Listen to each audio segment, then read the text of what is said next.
Aaron doesn't have any because he's on TRT testing That's it. So listen, if I'm on TRT, then I don't even want to know what you are on, sir. Like, there's a lot of HGH and a lot of needles in those crack needles that you got at home. So on trend. Oh, I thought you were going to throw my my academy under the bus, Aaron. no, never. I would never do such a thing. Although I will say it is Pride Month, Aaron. We do have a gender neutral bathroom for you, just for the record. Yeah, I refuse to go in there.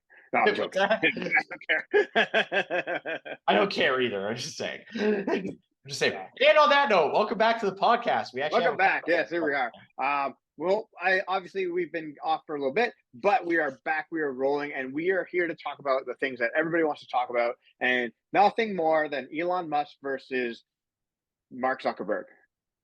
Oh, we're going to lead with that? All right, who you got? No, I'm just joking. We're not going to lead off with that. But we actually have an event that we do want to talk about. We've got a lot of Canadian events that we've been talking about that have come up the pipeline. But we're not going to get into those ones just yet because we do have something that's up and rolling into the Brazilian Jiu-Jitsu world. Unfortunately, I have not seen a lot of coverage over it, to be honest with you, on social media. Maybe I'm just not on the algorithm for it right now. UFC but it's the Fight Pass Invitational number 4. I have not really been seeing too much of it. It is headlined by Craig Jones and Feilpe Pena. It looks to be a really good card because there are some pretty good names on it. It's just not getting a lot of push. So I figured it was something that we could talk about today, especially look at some of the matches that we actually have on it. They do have an 8-man tournament going on, which is a $30,000 to $40,000 purse, which would be pretty cool. We can chat about some participants in that. We won't break down for submission grappling, actually, Aaron. Sorry? Good chunk of money for a submission grappling tournament. It is, you know what, and it's about time they're doing those types of things where, even like Flow has been a little quiet lately. I think the next event they're going to have is in July. They've had a little bit of a restructuring with people going all over the place, so it's not being promoted by the same people, I think. So there's a restructuring, Aaron. Do you have an inside scoop? What's going on there? I can't say or confirm or deny. I can just. There's moving chairs, as I can see within the jiu-jitsu world. So I won't start throwing names out there or anything like that. I just think there's going to be some changes as far as who's running those shows, who's presenting those shows. I think the ADCC landscape is not going to change because obviously Mo Jasmine is still running those things. But there's been some there's not a lot of stuff going on right now. No, there's not. It seemed like there's a bit of a lull, but this seems like a decent UFC Fight Pass card, but it's not getting the hype that I think it deserves. With that said, let's jump into this thing. As we go along, we're gonna play a little game, Aaron, for every match. We're gonna say absolutely for every competitor that is listed, we're gonna go natty or not. Okay. For every competitor on the UFC Fight Pass card, we're gonna say natty or not. Okay. Are we gonna say natty now or natty ever or just natty at this particular time? And that's where it gets tricky. Now we can specify. So we can say natty now, natty never. Because at one point, someone could have been taking extracurricular supplements and now they're not. So that's a fair. That's fair. So we can say natty, half natty, or no natty. Okay, I think that's fair. I think when we're going to look at this now, let's just jump into the card and then we can go from there. Does that sound good? Let's have some fun. State your case, Aaron. State your case. All right. There's not really a case. I have no proof whatsoever.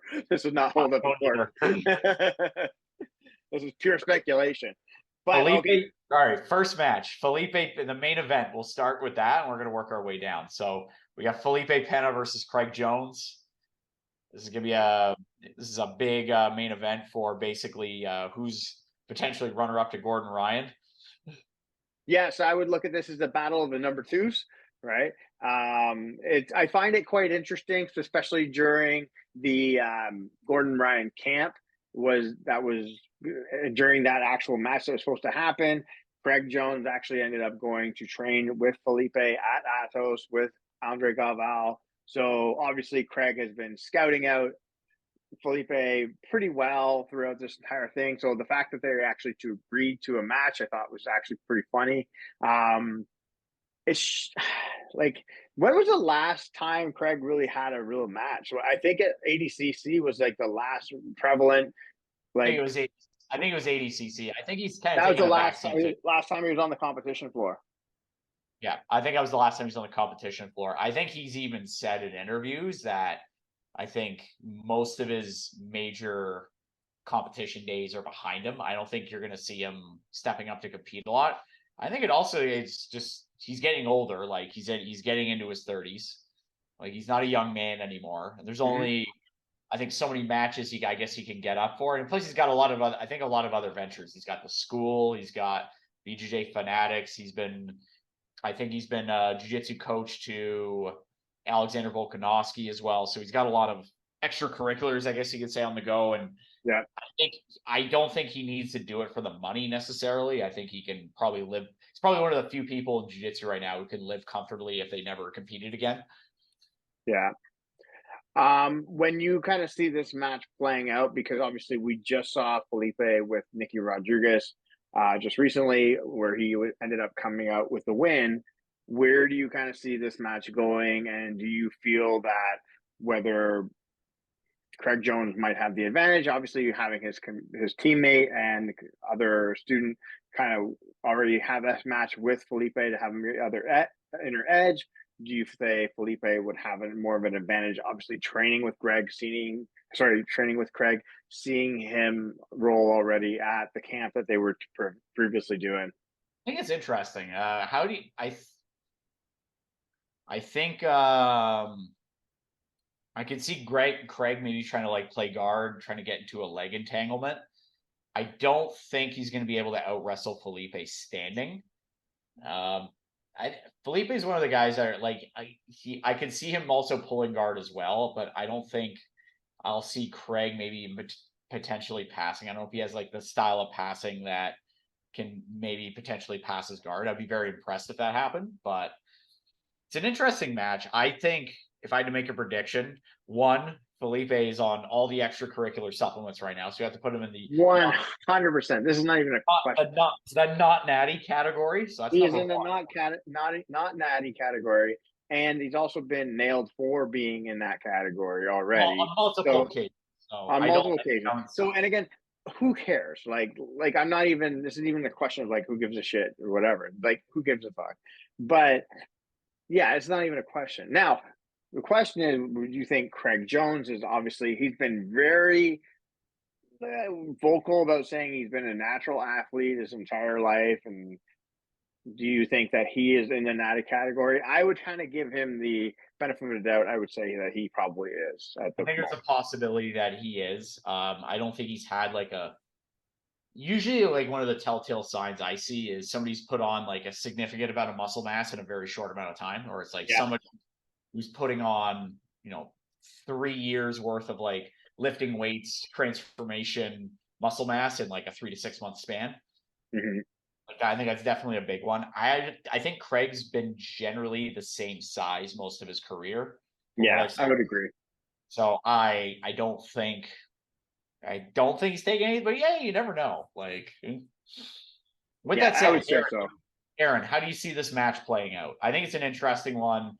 I think it can go either way. I'd probably give a slight edge to Feilpe Pena based on I just think stylistically, I don't think Craig is going to get into could he leg lock Felipe? I think it's a possibility, but I think also Felipe's leg lock defense and counter offense from that is also very good as well. So the times that Gordon has competed against Feilpe Pena, the times he's gone for leg locks, Felipe's countered, and like that's how he beat him at ADCC, for example.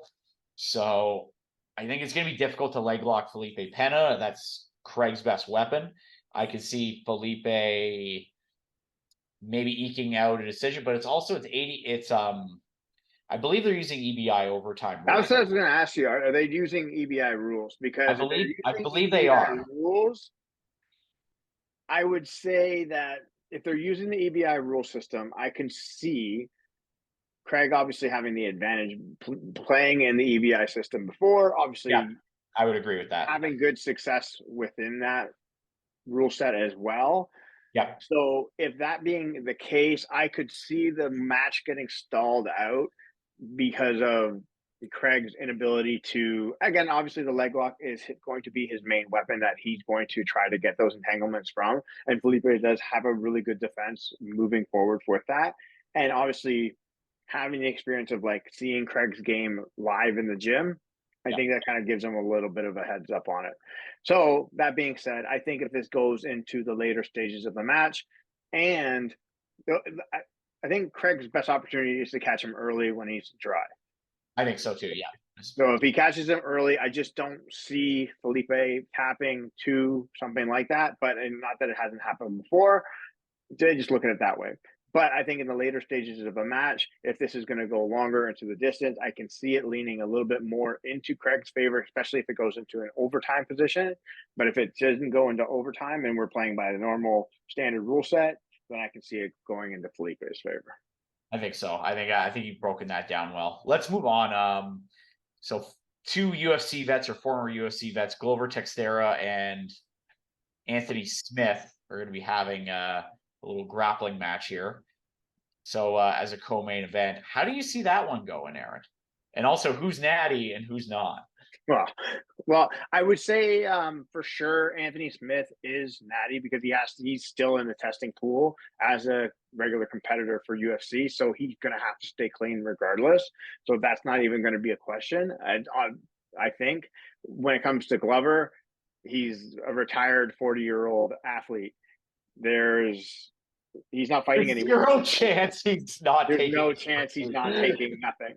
Right. And so, Aaron, does that mean you're a 40-year-old athlete? Does that mean you're on blasting trend? I wish, like, I'd be so jacked if I was, but no, I am not. I looked at pricing of stacks and stuff like that, and holy moly, like, when I hear stories about like business is good, but it's not that good, Aaron. Yeah, exactly. When I hear stories of former coworkers of ours or like the stacks that they used to be on, and like the amount of food intake that they would have to consume like on a calorie standpoint to maintain not even just food, but like you know how much money all that costs? So we're not even looking at food, car insurance, rent, all that kind of stuff. Like, you know how much fucking money, extra cash you have to make to just afford the stack that you're on. And I'm like, and this isn't like covered by OHIP. No, it's not. Oh yeah. It's our Ontario health insurance is not covering that. So I mean, like, and that was like a little extreme, and obviously those stacks will shift and change, but yeah, like, come on, like, no. Anyways, but that being said, Glover for sure is on something good to help him maintain his, athleticism in the gym, obviously running and working with all those guys that he still works with. Again, especially coming from Anthony Smith, who has a good ground game, but we haven't really seen him utilize any submissions throughout his entire UFC career. Not saying he can't do it, right? I think when you look at a guy like Glover, I think you're going to have a little bit more of an advantage as far as like seeing him in action. But MMA grappling is completely different from grappling. Yes, I agree with that. But I think Glover's also a lot more experienced in that regard as well. I think he has a sharper ground game. I would have to give him the edge in this. Yeah. But anything can happen. But as you said, like there's MMA grappling and then there's like jiu-jitsu grappling, and those are two entirely different animals. Yeah. So it'll be interesting to see. So I like really, I would say as far as a toss up, regardless, it'll be an exciting match. It's not necessarily one I'm like, all right, gunning for, I'm buying this card for, right? I think one of the more interesting matches on this card is going to be next up, which is going to be Nicholas Meregali versus Cyborg, which should be interesting. So, and I'd just like to state for the record, I think both of these competitors are on all of the supplements. Oh, you're pushing Meregali in there now. Oh, yeah, I would say so. I think there's a good chance that he's taking some supplements in his time. Well, we already know Cyborg is because he skipped out on the what is it, the IBJJF? Was it PANS? It was at Nogi Worlds. I think he actually he did the test and flunked it. I think it was. So he took the test, he flunked it. So we already know that. And then he went to Grappling Industries and just destroyed a bunch of fucking poor old black belts that entered that tournament. So yeah, basically, Cyborg did the test and he flunked it. His teammate Wagner basically was just like, he refused to do the test, and they basically just banned him because he basically said, "Hey, I'm doing TRT like forever." So I'm gonna. But also, it's like at the same time, like if you're doing TRT, like why the fuck are you doing tournaments that are going to be drug tested when you know they're going to be drug tested? Now you're just asking for trouble. Yeah, exactly. So, I mean, I think when we look at these two competitors, especially Meregali, on how his game has evolved from being the, like, I would say he was more sporadic all over the place, especially when he was like in his, before he really connected with Danaher. You can see the difference as far as like his rolling goes between now and from then is completely different. He was always very good in the gi. He was always like a top notch competitor there. It was just his no-gi game. He never really did no-gi until he hooked up with Danaher. And you could even tell like his first match or two on who's number one. He was kind of like still figuring stuff out. And then he had his performance at ADCC, which was very impressive. Like, I think in my opinion, I think he might have won the absolute, but judges beg to differ. He had some like really good fights there. He went 1-1 with Yuri Simones. He beat him in the division, but then lost to him in the open. With that said, like Cyborg's a top notch competitor. He is getting up there in age, but he's always been game. Somebody who's been very experienced. So it's kind of like the old guard versus the new guard matchup. I think Meregali's no-gi game has really evolved, especially from I would say when he started with Danaher to now. It's like night and day. That was my big main observation I've seen with him, because like his first match, it was like he was still like, you could tell he wasn't super comfortable yet. And then ADCC, like he's like night and day. Like he looked like a seasoned competitor. He's beating top notch no-gi competitors who've been doing it like their whole lives essentially. And he's only been jumping. He only really took the gi off like last year essentially, and never done no-gi previously. So with that said, I could see it would be interesting on the feet. Meregali's Cyborg's probably got the advantage in the wrestling department, where Meregali probably has maybe like a small to medium edge in like maybe like throws and like kind of like using like judo style like takedowns, trips, things like that. I think it comes down to who can get on top and who can control who, because I think Cyborg can get on top of Meregali. He's going to give him a lot of problems. But also, I think if Meregali gets on top of Cyborg and is able to create a scramble and get to his back, I think he can potentially finish him there. Yeah, I can see. I think like anything at the beginning of that match is going to be very explosive between the two of them. Obviously, Cyborg going to be looking to wrestle hard to just try and get that match to the floor and put Meregali on his back early. And especially when we watched Pedro Moreno versus Meregali just recently. Like, I think Moreno really surprised Meregali kind of right at the beginning of that match, where it was like, oh shit, like this might not be as easy as you thought it was going to be. Yeah. And then once Meregali was able to settle himself into what he was signed up for, then it was like, okay, now this match is pretty much I also feel like Meregali's a bit of a slow starter. Yeah. So like even a lot of his matches that he won at Pans, like he was very slow, kind of feeling stuff out, and then he picks up the pace as he's going. Where Pedro Moreno kind of took advantage of that at the beginning, where like Pedro was exploding and like trying to get past the guard really quickly and try to like get on the back, but then Meregali, slowed it down, defended well, was composed, and it got on top, and then it was all downhill from there, basically. Yeah. Pedro, but Cyborg can do something. I think Cyborg would be wise to come out with a high pace and not let Meregali settle into a rhythm. I think that would be a very good strategy for him. I think the longer this match goes on, it's going to be in Meregali's favor. I agree. I think as you took the words right out of my mouth, Aaron. I think that's what it's something I've done to you many a times on this podcast. Exactly. It's time for me to interrupt you from now on. But I would agree. I would say the longer the match goes, I think the more it favors Meregali. What other matches we have? We have Helena. So we do have Helena. Sorry, I'm going to butcher her last name. Crevar. Helena Crevar and Emily Fernandez. So Helena just got double gold at Gi Worlds. What a phenom, eh? She is, I want to say she's 15 or 16, still very young. Yeah, still a very young girl. Pretty much entering under and the winning. tutelage of Danaher, like just freakishly athletic for her age group. I think it's like a combination of like, just being genetically ahead of the curve and then just very skilled and very gifted for her abilities. I think just gets it. I seen a couple of her matches at Gi Worlds, and she was just coming out and just laying it on people quickly, like pull guard, sweep, pass, submission, like quick, or just like double pull, like double pull submission, like things that are just like she, for somebody her age, she competes very, very mature, I guess you can say. And that was one thing I noticed with like Mika Galvao, watching him like when he was a teenager, he was like 14, 15 years old. He would basically compete like an adult, kind of like very composed, relaxed. Another steroid abuser. Aaron. Mika. They're all on fucking drugs. All on drugs. I don't know. I mean, all the drugs. I think you're just jealous because all the drugs you're taking, you still look like how you do. I know, right? Like I told you, like I can't afford the stack.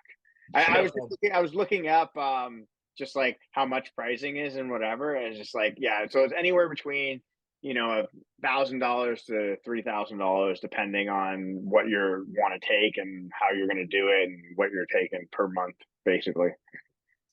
It's a lot of money to invest. Yeah, and then you got like your regular supplementation that you're going to take, so your protein, your magnesium, your ZMA, whatever, right? It's all good stuff.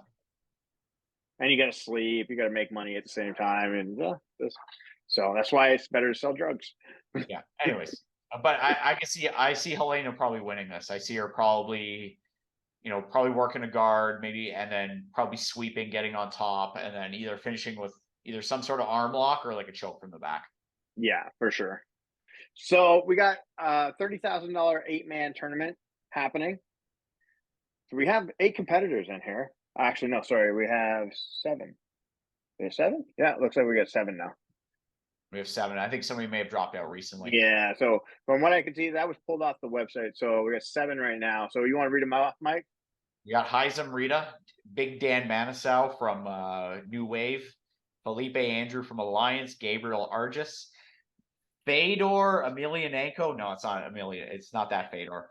Fedor Nikolov, the Natty King himself, Nicky Rodriguez, and Pedro Rocha. So we have 7 out of there. Out of that division, who's natty and who's not, Aaron?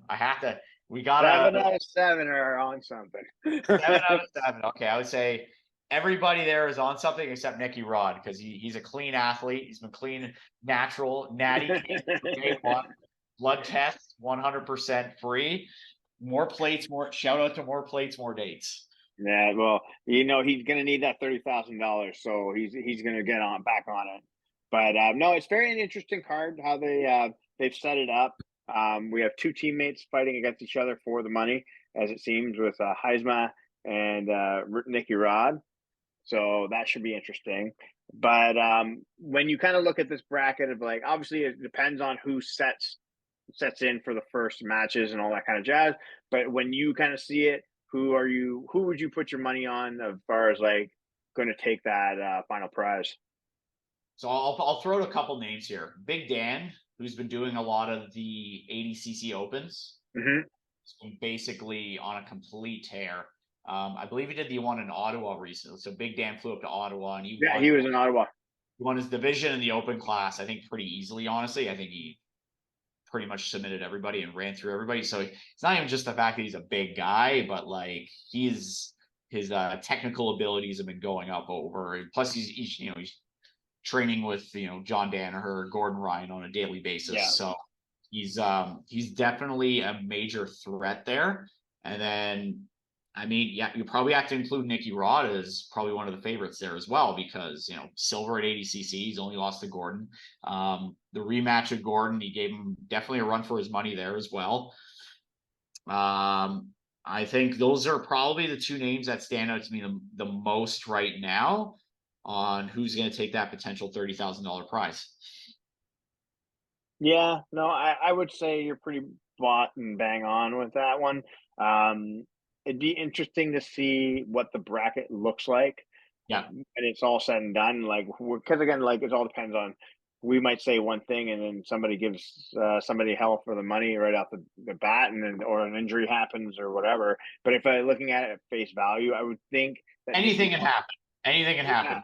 Like if I had to like put money on one individual without seeing anything, I'd probably put my money on Nicky Rod just because of the tournament format, the high experience with him. I would like to see, as far as like a finals matchup, be honest with you, or even like a semifinals matchup of Nicky Rod versus Dan. I'd like to see that. I think that would be a good potential finals match. Haisam Rida eventually, he just recently joined, I think, B team as well. So more than likely, you could see Nicky Rod face his own teammate there. Yeah. Or in either a semifinal or a final, depending on how they organize the brackets there. But I would say, Big Dan and Nicky Rod are probably the two favorites. Those are the two names that stand out to me. I think that's a potential final there. And I'll be honest with you, I think that's a match that can go either way. I think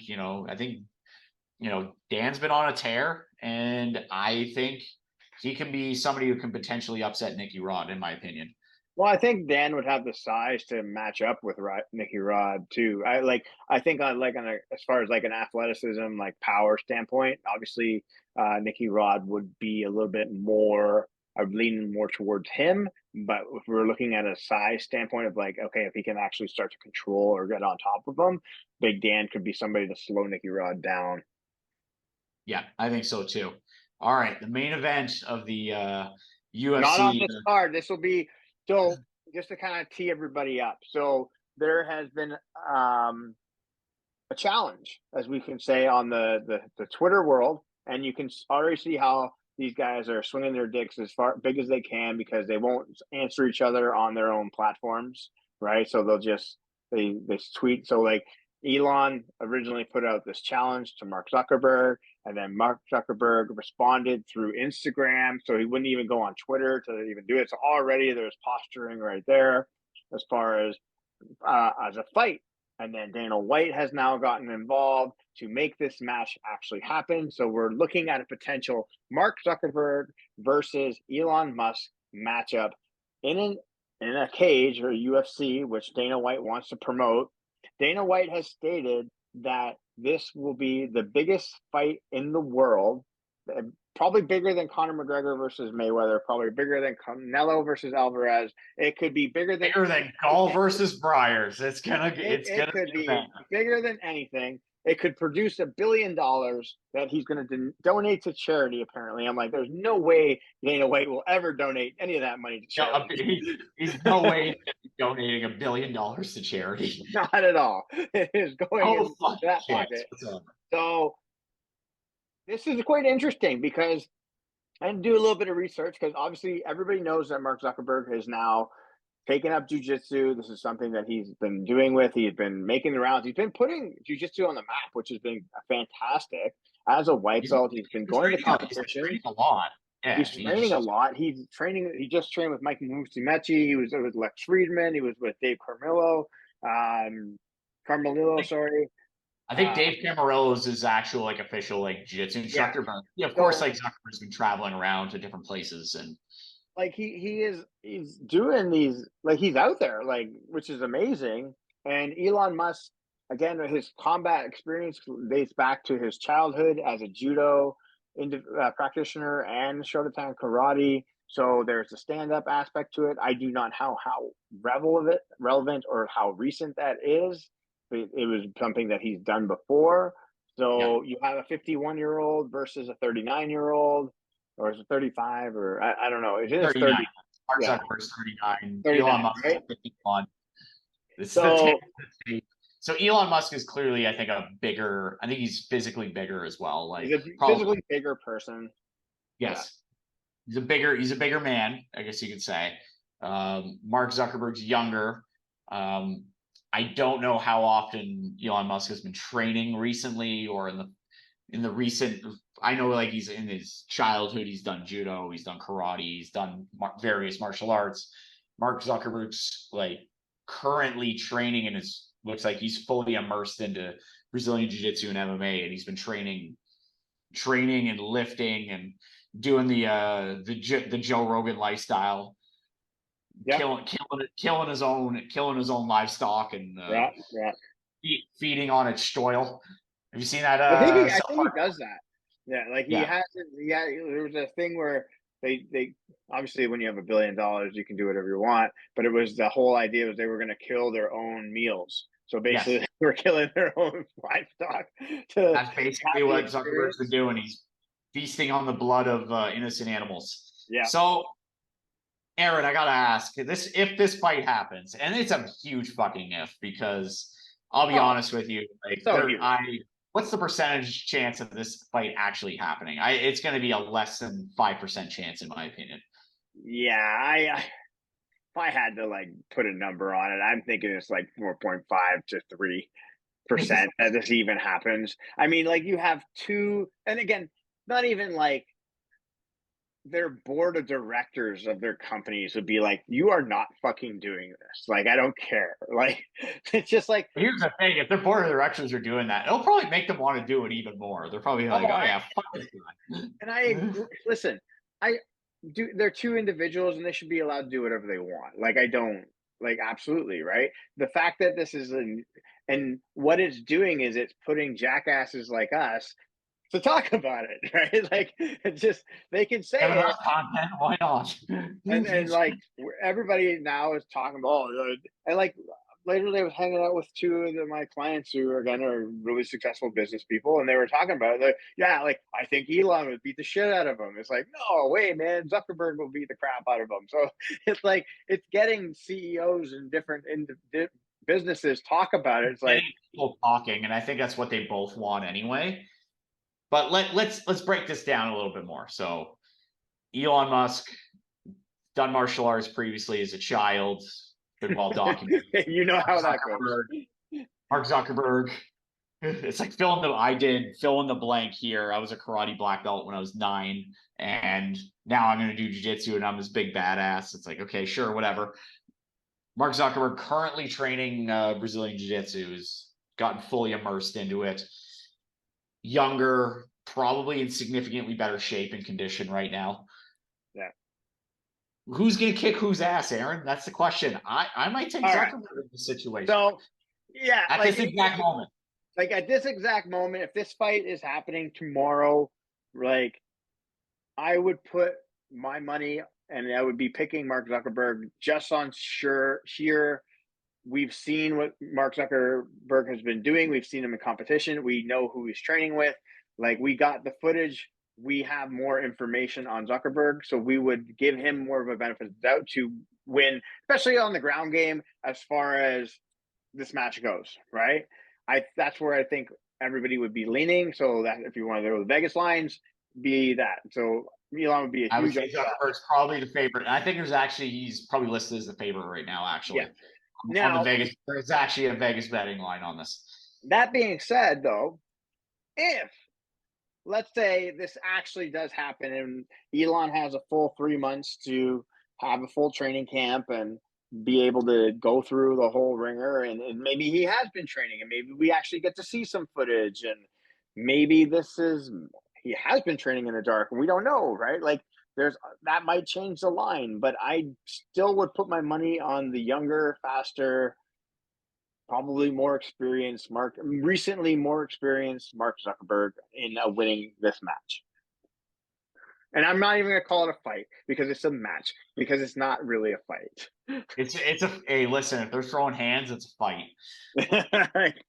But that's another question. Is it going to be a fight or is it going to be a jiu-jitsu match? Like, are they going to No, do I think originally they were like, let's do a jiu-jitsu match. And they're like, no, fuck it, let's do MMA. And I think Elon Musk was like, no, let's do MMA. And they're like, okay, let's do this. Like, I don't know. I could see like Elon trying to do like the old, like the dad strength type. Fucking, 51-year-old. I'm going to try and beat the shit out of this guy. I don't think Elon Musk is going to be able to handle Zuckerberg's stroil. That's by the way. Like, you can't block Mark Zuckerberg. That's all I'm going to say. You can't block him. I'm going to have to take him in this situation. But with that said, hey, let's put it this way. I think I would watch it. Why the fuck not? Well, and that's the thing. I would definitely. I wouldn't buy it like the sit in my basement by myself. I definitely want to have people over because I ain't spending $100 by myself to watch it. That's for sure. Right.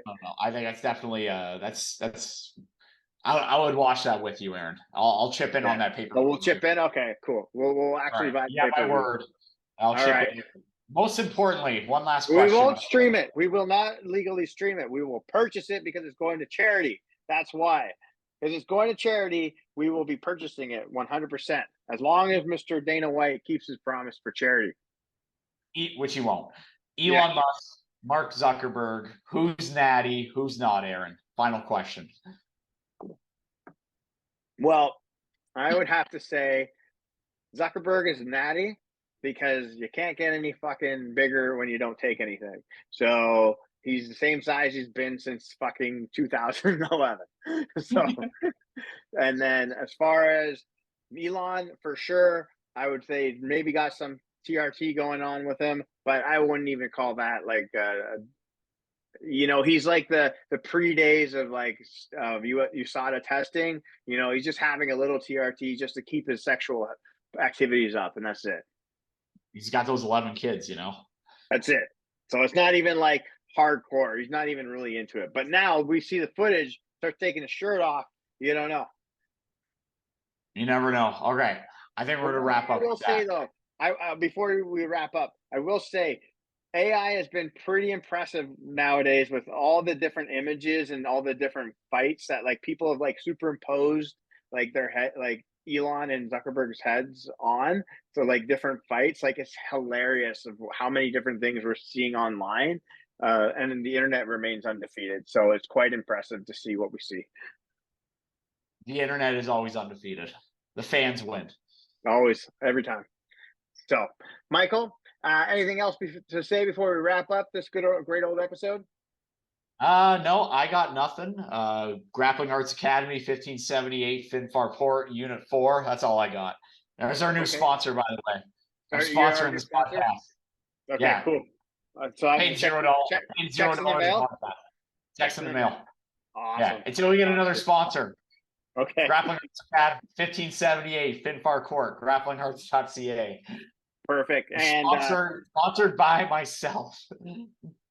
And also on August 20th, we have another Ace Jiu-Jitsu Pro Championships happening. That is going to be an 8-man middleweight championship actually happening. So this is looking to be pretty cool because now we have there's some ideas coming down the pipeline, and I had some conversations with a lot of different individuals at the latest tournament that we were at, and they got some cool ideas for some fight cards that might be coming up into the GTA and Ontario realm. So we'll chat about those later as soon as we get more details. But yeah. Oh, look at you! Oh, yeah. So we're gonna have some new super fights coming soon potentially. Yeah. So new super fight shows coming down the pipeline, but I can't say anything until we get confirmation. So until then, everybody, thank you so much for listening. Thanks for joining us on this episode, and we will be seeing you guys soon. We got a lot of guests lined up. It's going to be exciting. So get ready for the summer. It's going to be fun, and we'll talk soon. Thanks, everybody.